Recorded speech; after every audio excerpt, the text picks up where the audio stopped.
Good evening, ladies and gentlemen. Welcome to Citizen Hour, the platform where we speak truth to power. We are just going to do a broadcast again, really about the protest tomorrow. We will hear the IGP, Inspector General of Police in Nigeria, speak about his is couching the peaceful protest in language of threats and all that. That's not right. We don't accept that. It should be using a much more conciliatory language, such as peaceful protest, because that's what it is. No one is advocating for violence on the streets. If anything, we are actually encouraging people to continue to actually participate in their governance through active participation and as in exercising their rights as enshrined in the Constitution under Section 39, Section 14A, 14.2A, and 14.2C, which we will go through as we go along. But I wanted to just make sure we could talk about this in a very, very sensible manner. Let's have a listen to what they're going to say briefly. One sec. Okay, so here we go. Where the Inspector General of Police, Mr. Govt, is again emphasizing the readiness of the force to protect all peaceful protesters. At a closed-door meeting where the heads of security agencies, the IGP says the police and other security agencies will be provided with body cams to monitor their activities. He explains that the security agencies will, under no circumstance, Let's hear what he has to say. and property were lost. Okay. With heads of other security agencies, with the IG, and at this meeting, we will be discussing on the level of our preparedness for the protests that have been threatened all over. It's not a threat. We will be sharing intelligence. It is not a threat. It's a peaceful protest that the law allows the sovereigns, the citizens of the nation, to actually carry out in a peaceful manner. It's not a threat. That language we really have to address, and that it's important we begin to really, make sure the right language is used. Nobody's talking about violence. It's peaceful protest. I just wanted to just reiterate that. Let's carry on. We'll be discussing the roles that each agencies will be playing in the event of a protest. Yeah, peaceful protest. Peaceful protest. To aggravate. That's the IGP Kayode Egbetokun. The protest. We will be having meetings with Excuse the peaceful protest. The network issue. I have said earlier on that we recognize protest as the right of citizens. And we as security agencies, we have a duty to protect this right. But the right to protest is right to peaceful protest. That's correct. We don't want a repeat of the NSAS protest in Nigeria. We definitely don't want that. Nigerian youth have again been advised to carry their protest with caution and not allow it. The authorities are still yet to be accountable for what happened in the 2020 election and 2020 answers. And in actual fact, one of the people came up and said, "Oh, we'll be paying 600,000 naira for the burial of each of the people in that 2020 that lost their lives." And yet they said no lives was lost. Can you see that there's a disconnect between what has been said and what actually happened? And that is what we're saying. The government must be transparent, and this is why we are calling for accountability, which I'm going to put on the screen right now. We are calling for this accountability. Accountability, government accountability to the people they serve. That is the purpose, the sole purpose of this protest, is to ensure the government gives accountability. When the people are asking, they must provide answers. They are serving the people. So take a screenshot of this and use it in the protest tomorrow. Let's carry on. Okay. Okay, let's carry on. To degenerate into destruction of critical infrastructure in the country. That council is coming from the co-chair of the National Traditional Rulers Council and the Oni of Ife. The Oni of Ife spoke on our political program, Politics Today. We need to let our people know that it is important for us to let them know that political and all our political leaders will come and go, but common assets and public assets shouldn't be destroyed.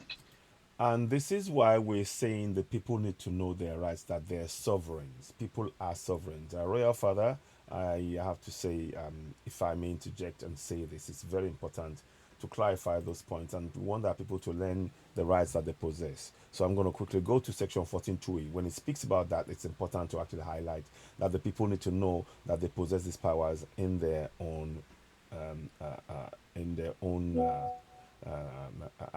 in their own land as sovereigns. Very important. So I'm going to do it this way. So you will see it come up shortly, section 14.2a. So it's important people know that they're sovereigns, because when they know that they're sovereigns and the government derives power from them, they are less likely to destroy anything, because now they now know that the properties, the land belongs to them collectively, and they can play a much more informed role in holding their government to account, which is what is mandated in the Constitution. As you see, it states sovereignty belongs. Section 14.2a states for sovereignty. I'll highlight that for those of you who may be seeing it. I'm going to bring it up a little bit. Sovereignty belongs to the people of Nigeria, from whom the government, through this Constitution, derives all its powers and authority. That's what it states. It then goes on to state further in 14.2c, the participation by the people in their government shall be ensured in accordance with the provisions of this Constitution. Now, what does that mean? It means that you're able to participate as a sovereign in your governance, and not just by voting, but by actually questioning those elected in your office. Because remember, they're there to serve the people, and indeed they derive the powers and authority they use in running the government from we, the people, who are the sovereigns. It's important to explain that, and we need our people to understand that. I'm going to say this in Yoruba, the 14.2a in Yoruba, just to help people understand. 14.2a goes in Yoruba. Now, 1 second, let me just check something. I want to give you so you can have the words as well. I think it's fair to do that. So I read 14.2a and 14.2c in English. I think it's right to read it in Yoruba, so that our people can begin to understand their rights in their own local language. And that's what I'm going to do now. I want you to be able to see it all, and I can read it, and you can follow along. So in English 14.2a, and now we're reading it in Yoruba. Abala kẹrin láìsẹ̀ kejì. Nípa báyìí, ó ti kéde pé ìjọba jẹ́ ti àwọn ènìyàn Nàìjíríà láti ọ̀dọ̀ ẹni tíjọba nípasẹ̀ òfin orílẹ̀-èdè yìí ń gba gbogbo gbàgbára àti àṣẹ rẹ̀. Ẹ ti rí sí pé ẹ̀yin lẹ ní àṣẹ àti agbára, ẹ̀yin ni aláṣẹ, ẹ̀yin ni aláṣẹ tẹ̀ ní àṣẹ, tẹ̀dẹ̀ gbà tí ìjọba dẹ̀ ń gbà, tí ọwọ́ yín gba agbára láti fi darí ìlú. Jẹ́rìí bẹ́ẹ̀ yẹn. Now, the second part of it is, of course, section 14.2c, which states, abala kẹrin láìsẹ̀ kejì sí, ìkópa àwọn ènìyàn nínú ìjọba wọn gbọ́dọ̀ rí dájú ní ìbámu pẹ̀lú àwọn òfin orílẹ̀-èdè. Again, it reiterates that you have the power to participate, and the participation we are saying should mean that you participate by questioning your government. Ìkópa yẹn ó ṣe pàtàkì, kẹ́ mọ̀ pé ìkópa yẹn ìtumọ̀ ẹni pé ẹ máa bi àwọn ìjọba ní ìbéèrè. Ẹ ní ẹ̀tọ́ láti bi àwọn òṣèlú tí wọ́n ń ṣiṣẹ́ fún yín ní ìbéèrè. Wọ́n ń ṣiṣẹ́ fún yín ni o. Mo fẹ́ kẹ́ mọ̀ yẹn, wọ́n ń ṣiṣẹ́ fún yín ni, ó ṣe pàtàkì. So you see, I'm going into at length to translate that into our local languages, so that the people on ground in the community can know that they are sovereigns and have the power to hold their governors to account. And we're also teaching them how to pose and ask those questions using the powers they possess. So let's go forward. I just want to put that as an interjection to what Kabesi on Orisha was saying. Okay, let's carry on. We will be the one to suffer, because we shall come together as a country and not as individuals. People that are clamoring for riots Nobody is clamoring for riot. It's peaceful protest as enshrined in the Constitution under Section 39, which I will go through in due course.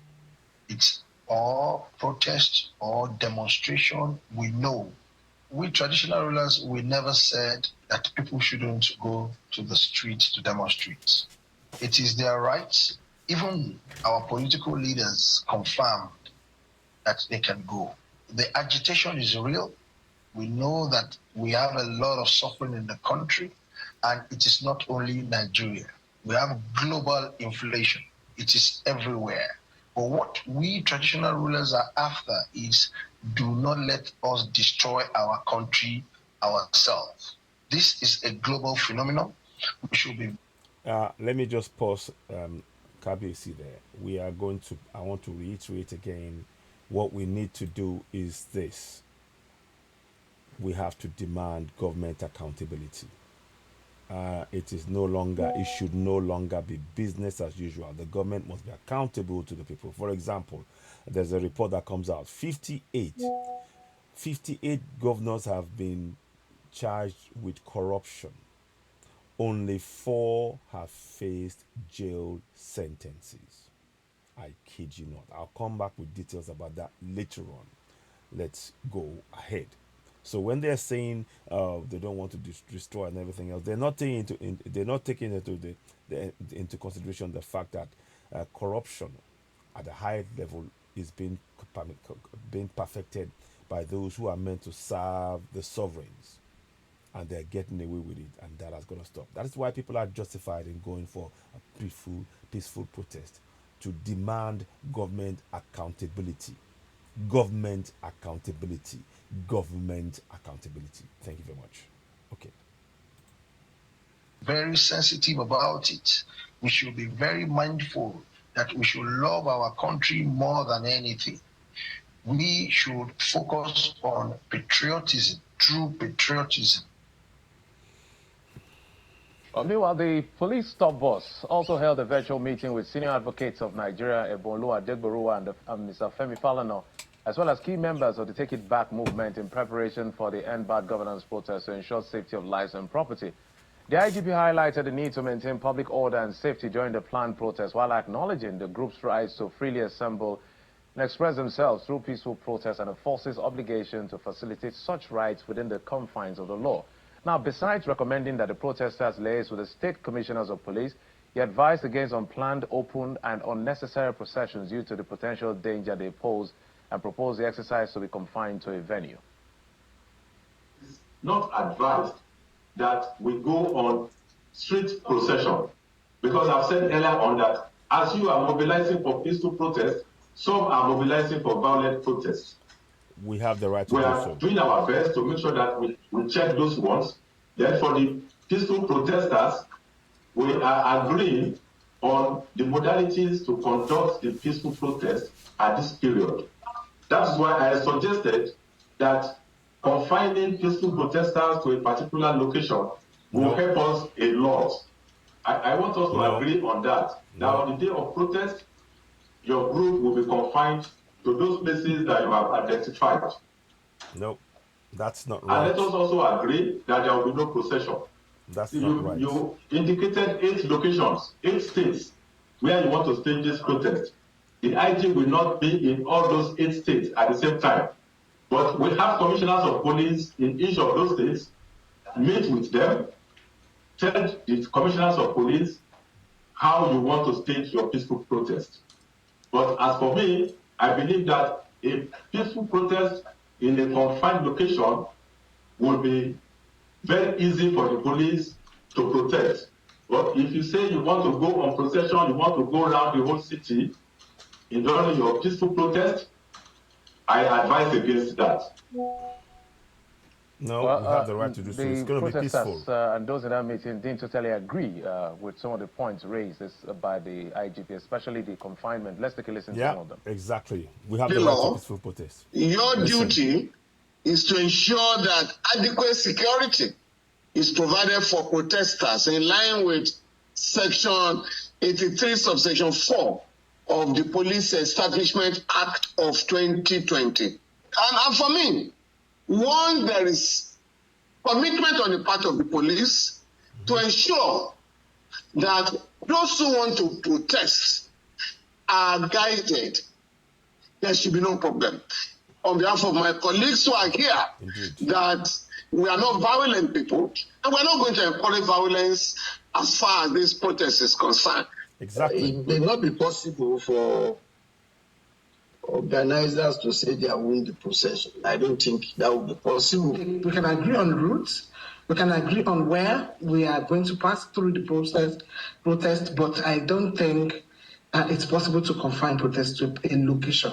That will be absolutely impossible. Surely our letter to the Inspector General of Police indicates that there will be procession, they will be guided in order to achieve peace during the process.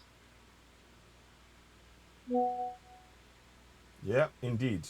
That is up to the peaceful Speak on this protesters. further. This issue of the And, protest coming up tomorrow yeah. is a We support peaceful Mr. protests. Solomon Dalong, who joins us from Just Just the Plateau let's State listen to capital. what Mr. Dalong, good to see you, and thank you for Solomon coming on the program. Dalong, I think it is saying. Yeah, good afternoon, Nigerians, and thank you very much for the opportunity. All right, Honorable, so let's begin. Are you going to be joining the protest tomorrow? Listen. Live and direct. Okay, because most of the time, when we speak to members of the APC or some of the members of the people in government, most of the time, they speak against the protest. So let me maybe rephrase again. Are you still in the APC? I resigned from this APC in 2023, and I'm a member of the Social Democratic Party, the only political party that has suffered unaddressed injustice from the Nigerian state.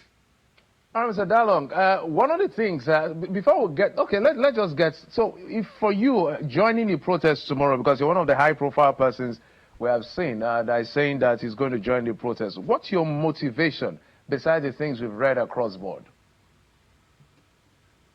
Well, every human being is a member of a political community and a society.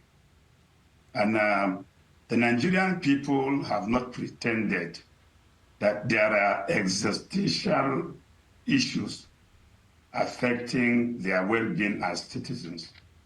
And they've seen that there is no attempt from established institutions to be able to address these issues.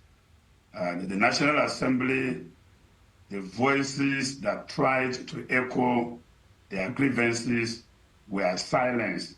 Indeed. The traditional institutions have been on paying of homages to the villa. Indeed. The religious clerics are also on pilgrimage to Asoro. Indeed. So the people are frustrated, and they have decided to join the elementary school of learning the language to speak with the government.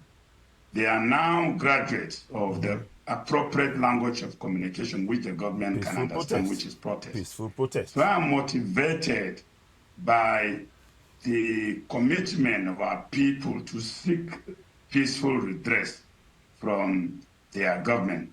That is the motivation. Yes. So Absolutely. when we've spoken with a couple of ministers, a couple of people in government. As a matter of fact, we spoke earlier today with the Minister of State for Health. And one of the things he's constantly mentioned is that, paraphrasing what he said, Nigeria has been living a fake life. More like the government has been subsidizing fuel, forex, electricity, and all whatnot. And so the Tinubu administration is coming to reset this. And it's going to take a bit of time for that to kick in. The Nigerians should give them the benefit of doubt and allow them some time for this to kick in. Is that a strong proposition? That Let's listen on. Let's listen on. Tinubu administration Listen on. and his ministers are completely disconnected from the people. Most of them, since their appointments, had never even had any good link with the people to understand the devastating impact of the policy of withdrawal of fuel subsidy. They are already, they are just panicked by this resolve of the people. So they have been running from pillar to post to try to connect with the people but it's been difficult.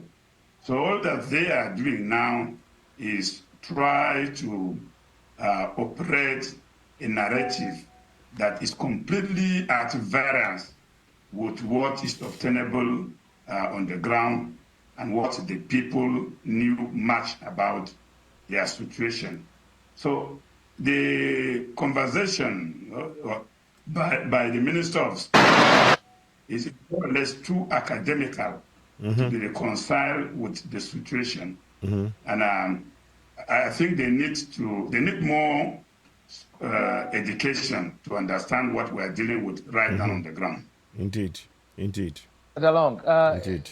we will not forget too early that he served in the government of President Muhammadu Buhari in his very first term. And one of the things that we're perceiving that this government is putting across to us is that the leadership of President Muhammadu Buhari left a huge burden on them. Literally, Nigeria was almost going bankrupt. So when they talk about the leadership of Muhammadu Buhari, you are part of that leadership. It appears that what they are saying and what they inherited, it appears that the government did not do well or did fail, literally. Is that your assessment? In your assessment, how well or badly did Muhammadu Buhari do as a president of Nigeria, under whose cabinet he served in the first term? Tinubu and Buhari are semester twins. The government of Muhammadu Buhari was a joint government of Buhari and Tinubu. That's correct. Tinubu provided the vice president and about 5 ministers in the cabinet for the period of 8 years. He also nominated special advisors. And as one who served in the government, on many occasions, we have traveled with him together with President Muhammadu Buhari on foreign missions.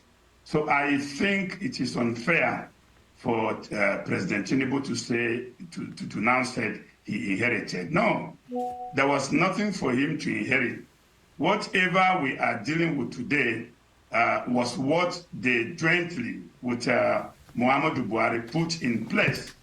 And from their arguments now, I am convinced that part of the advice they gave Buhari with those he nominated was to drive the country to this position so that they can find themselves in power and embark on blame game. But there is no distinction, clear distinction at all, between Buhari's 8 years government and Tinubu, because they shared the members of the government and they serve their interests in government. Are you by inference saying that the Muhammadu Buhari administration failed in the management of our common resources? Completely. That I have not denied it. That self-indictment I have admitted and has apologized to Nigerians, because I'm one of those. An apology is not enough. They need to give an accountability, and this is what I keep saying. I'm going to keep showing that word, because we need those who are in government. It's good enough. Yes, it's good that he's admitting the accountability and admitting he did wrong, but apology is not enough. They need to undo what they did. And if that means repaying a large chunk of what they looted or what they took away from the people, wrongly took away from the sovereigns, then so be it. This is not about getting angry or this is about stating the facts as they are. This is why we say government accountability is at the core of this solution, and it must be applied across the board from local government right up to federal. And that's why we keep saying and advocating for government accountability as a central issue that this protest must really be about. Because once you have government accountability, all areas of governance they will be making sure they know that every month they are having to answer to the local government and to the local community associations, independent local community associations, about the funding that they receive for projects, for the Federal Accounts Allocation Committee, and so on and so forth. And that means that accountability will mean that they will have to explain where they spend the money. And if it's not sufficiently explained and there is evidence that they've looted, there will be consequences, such as recall of senators and House of Reps, recall of State House of Assembly, such as impeachment of governors, and ministers should also face consequences for embezzlement and corruption and the like. And that is what accountability is about. We demand and must have accountability in the governance, in our governance going forward from here on. Let's carry on. So it's not good enough to just say I apologize. That's not acceptable. No way. Let's go. Who campaigned vigorously for President Muhammadu Buhari and the APC. And I had a vision, a dream of transforming Nigeria into a better society. So if we have not been able to achieve that in the 4 years of my service and the 8 years of President Muhammadu Buhari, I cannot play saint now. That government failed, and of course, some of the debt burdens that Nigeria is dealing with was by that Tinubu Buhari's government, which we served in. So I have not denied that the government did not discharge its social contract with Nigerians. That's an admission. That is an admission right there, and that is the kind of thing we need. This is just a small admission of wrongdoing, but we now need to go into specifics, i.e., financial details. You need to explain to us what explain the budget of the time he was a minister in governance, and explain the breakdown of how those funds were used, and if where there are gaps, he has to fill that gaps by any funds that came into his possession must be returned, because the sovereigns are now questioning their governance, and that is what active participation in our governance is about, questioning those we elect in governance to serve the people, because those in government derive powers and authorities from the people, from to run the nation on behalf of the people. They are serving the people. Let's proceed. Producer can get me some of the things. The question I want to ask is, some of they call it, there's no aggregated common charter of demands because there are different groups. I will beg to suggest that this be the central issue. I will beg to suggest that the government accountability be made the central issue. This will go to the heart of solving the problems that we face year in, year out, not only in Nigeria, but across Africa. Government accountability. Kenya, same thing. Uganda, same thing. Zambia, same thing. Tanzania, same thing. Gambia, same thing. Liberia, same thing.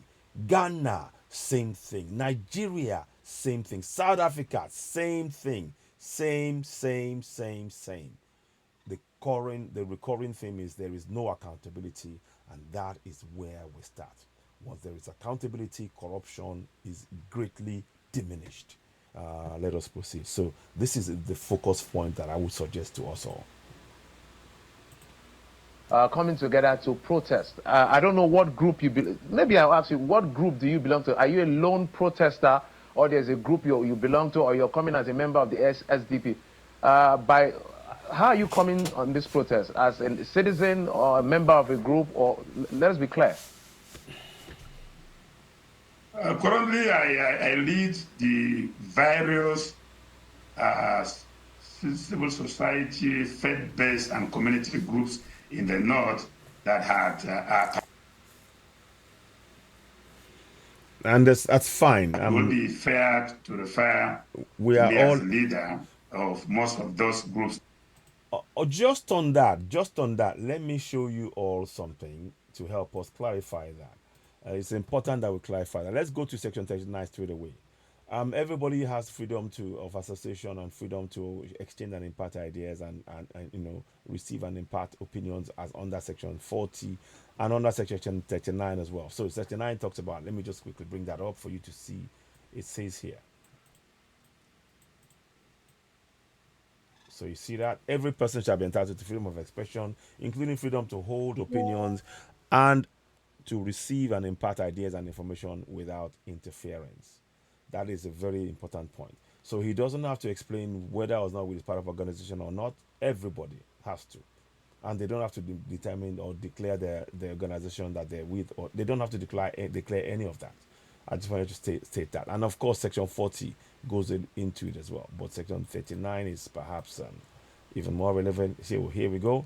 So every person shall be entitled to freely to assemble freely and associate with other persons, and in pursuance, in particular, he may form or belong to any political party, trade union, or any other association for the protection of his interests.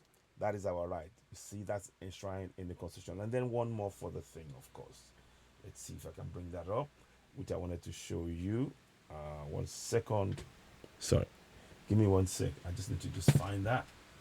Here we are. I think there we go. That's it. So I'm going to pull this back. And of course, the court ruling back in 2003. So the 2003 ruling by Justice Chinwe J, which says that, let me see, a second.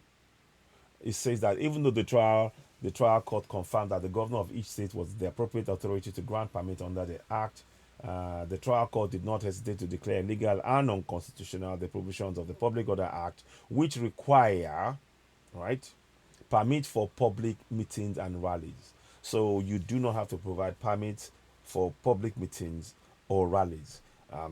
That is in the Constitution. That is the law passed by Chinwe J. And furthermore, this is for in perpetuity. You'll get what I mean in a minute. Let's go ahead. Consequently, the court proceeded to grant an order of perpetual injunction. So a perpetual injunction is in place for the IGP not to demand that people have come and ask the police for a permit before the protest, because it infringes, it is illegal and unconstitutional. So it's a perpetual injunction restraining the defendant, the Inspector General of Police, in this case, Kayode Egbetokun, whether by himself, his agents, his privies, and servants from further preventing plaintiffs and other aggrieved citizens of Nigeria from organizing or convening peaceful assemblies, meetings, and rallies against unpopular government and measures, unpopular government measures and policies. So you see, this is a very important point that everybody peacefully protesting must hold on to, and we are calling on the police to protect the peaceful protesters, and any thug coming to them and coming to try and disrupt them must promptly be arrested by the police. That is their duty to do so. This peaceful protest has backing in legal terms and in judicial terms, according to the 2000 report and decision made by Judge Chinwe J in the case. So the Inspector General and the police, they must protect the peaceful protesters. He needed to say that just now. Thank you. So let's carry on and listen to what he's saying here. Would you also say, some people are alluding to the fact, especially the people in power, that this may border on anarchy, that people who have lost elections. That is frankly scaremongering. It is not going to be become a breakdown of law and order. No, the people are exercising their rights to hold their governors to account. Remember, this is why I'll keep putting this picture up. We want accountability. We demand accountability. So when the people are peacefully protesting their demand for accountability, that is what they are demanding for, not to come and destroy. And of course, the sovereigns, the people who are protesting, they are sovereigns. And as sovereigns, we do not destroy our own stuff. We know that we have to instead compel the government to give account where the funds are going, and those who need to face consequences of their actions of embezzlement or corruption must do so, and the funds be made available to fix the infrastructure in our communities. So it makes better sense for us to actually be aware of what's going on as sovereigns. And as sovereigns, we are not going to be partaking in destruction of our own infrastructure. And that is what many people don't understand. So when they make that sweeping agreement and statement, they forget that once people know that they're sovereigns, their attitude changes towards this. It is theirs. Whatever the government makes is theirs, and they have the right to demand for answers and ensure those who carry out corrupt actions that impinged and prevented the development of the Nigeria and the local government areas must face the crimes they committed, face the consequence of the crimes they committed in a court of law. So I wanted to just state that. So yeah, again, the bull's eye. You see, it's the bull's eye is government accountability. Okay, let's carry on. Who has been a politician or who is still a politician, a former minister who served barely a few years ago. Do you see this as politically motivated? You know, it's unfortunate that those in government are demarketing our image as a country. Nigerians have great brains all over the world. So if such statements are coming officially from government, I mean, it's embarrassing to. I mean, we have to say this. Whatever the government, I have to say yes. We applaud President Tinubu for giving the autonomy to the local government, and that is a good step in the right direction. Injustice, But there are more to do. insecurity, and impunity. Can they deny any of those things? Why have they not given the attention to address these things? People are dying every day, even in Jos, where I am. A man collapsed yesterday by the road and died. His pocket was searched, and prescriptions were seen in the pocket, which he has no money to afford. And he collapsed and died. These are realities. So why are you shifting the goalpost instead of dealing with the issue? So the government should kindly please stop embarrassing Nigerians. All right, Mr. Dalong, let's go to some of the demands. And I always like to ask this question. So if the government meets Mr. Solomon Dalong, who is a former minister, and say, what would you want us to do to shelve? Sorry about the they say they want fuel subsidy reintroduced. They want a reverse in the hike in electricity tariff. If my producer can get me up that on that screen so that everybody can see what I'm reading. End hardship and hunger. Free all detained NSAS protesters. End hike in school fees. Provide students with grants, not loan. Place political office holders on minimum wage. Reverse all anti-poor neoliberal policies.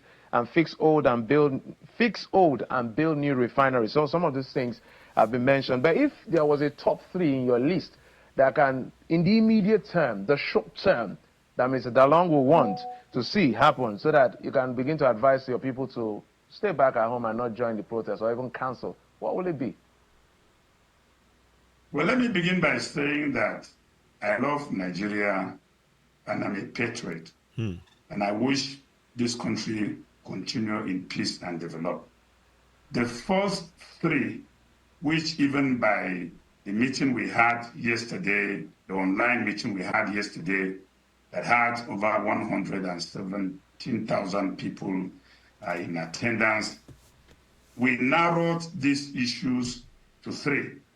That, I mean, if the government can address these 3, the protest can be suspended while we test the sincerity of government in implementing the 3, while other demands in the kitchen, the also withdrawal of the hike in electricity tariffs, and the issue of insecurity. So 3 things you said there. But for me, I believe, again, I'm going to reiterate this, it's government accountability. Government accountability covers all those areas. Once we have accountability, we are now able to now hold those in government to account over their actions during their time in office. And that way, people begin to encourage everybody to go have monthly meetings with with all of the local government chairmen, state of assembly member, House of Reps, senators, and governors every month for them to provide detailed breakdown of the funds that they're receiving and what is being used for and what is the balance left. And they give when is the completion date of the projects or any of the infrastructure updating that they're doing. We need to be monitoring them on a monthly basis because that's our role as sovereigns. Collectively, we must be monitoring our governance. We are the last line of defense to prevent corruption. So we need government accountability. We need government accountability. We need government accountability, such as you see on the screen. That's the bullseye. That will solve majority of our problems. 99.9% of problems will be solved once there's accountability in the system.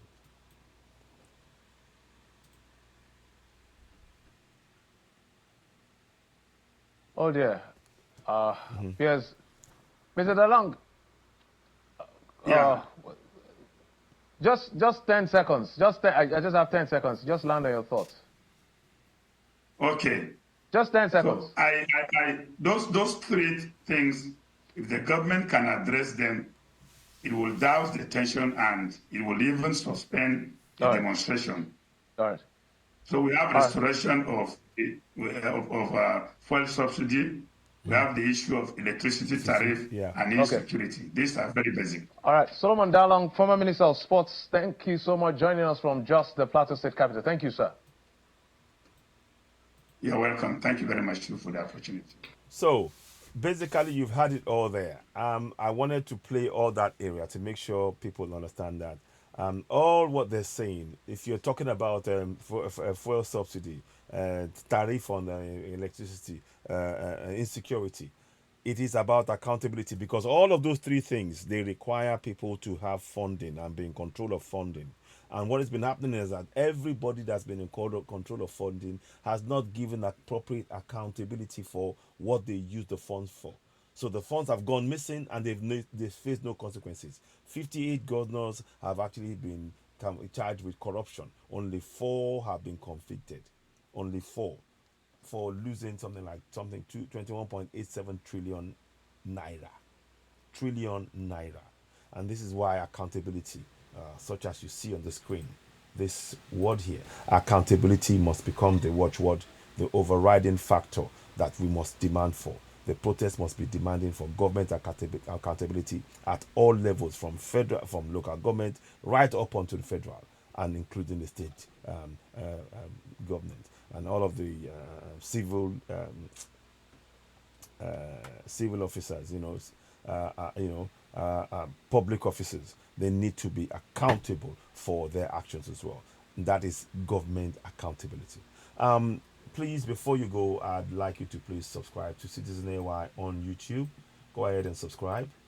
Subscribe to Citizen AY on YouTube. Hit the notification button. Give us thumbs up. Help us reach more people. We really do need your support. It is of immense importance. And today being the 31st of July, which is Ojo Batala, the third day in the Yoruba 4-day week, which we want to remind us.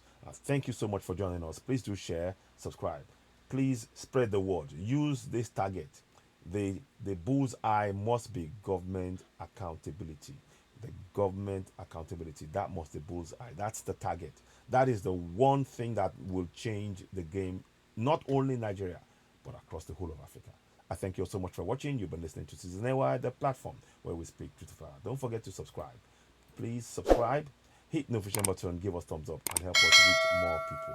We really do need your support. Thank you very much for watching, and I'll be back later on. Thank you, and bye for now. Please leave comments and let's hear from you. Thank you for watching, and bye for now. Bye for now.